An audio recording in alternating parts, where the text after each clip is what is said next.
we're going to be installing PowerMadd handguards on my 2007 Honda 420 ES. I sure hope it works because the handlebar controls on this are bigger because it is an ES compared to the foot shift. So I hope that doesn't make a big difference. But this is the black on black, and then this is the mounting kit, and they are Sentinel ones. Alright guys, so the footage I took didn't come out the best, so this is the next day, and I'm going to show you more in detail of how I mounted them, because I didn't do that as well in the last video I took before this, which is not on YouTube because it wasn't very good. So anyways, I slid my throttle over to the bar, over to the grip side. I slid this brake a hair that way, and then I clamped this right in there.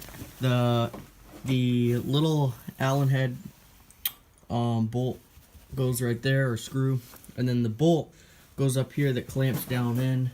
You can run this mount above or under, it's universal, but on the Hondas you have to run them above, at least on the throttle side, and I wasn't going to do one different on each side. I wanted them to look even. So, but the closest I could get this to the end of the bar was 8 inches on this side, and then the closest I could do it on this side was 9 inches.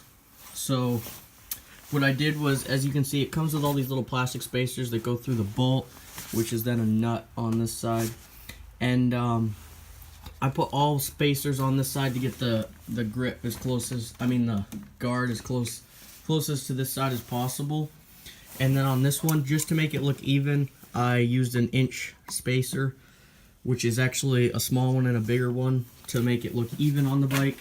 And the only thing that I wish I could have done a little bit better, I could have went with a different mounting bracket, but the brake is like, I would like it to be more up here, but I can't go any farther down because of this. So it is what it is. It looks good.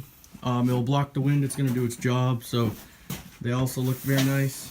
So anyways, that's how I mounted them on my Honda 420 ES, and it does work, and it should be pretty much the same for the foot shift model and most other ranchers. So if this video was helpful, please make sure to smash that like button, subscribe if you haven't already, and if you have any questions or comments, just drop them down in the comment section below, and I'll catch you guys in the next video.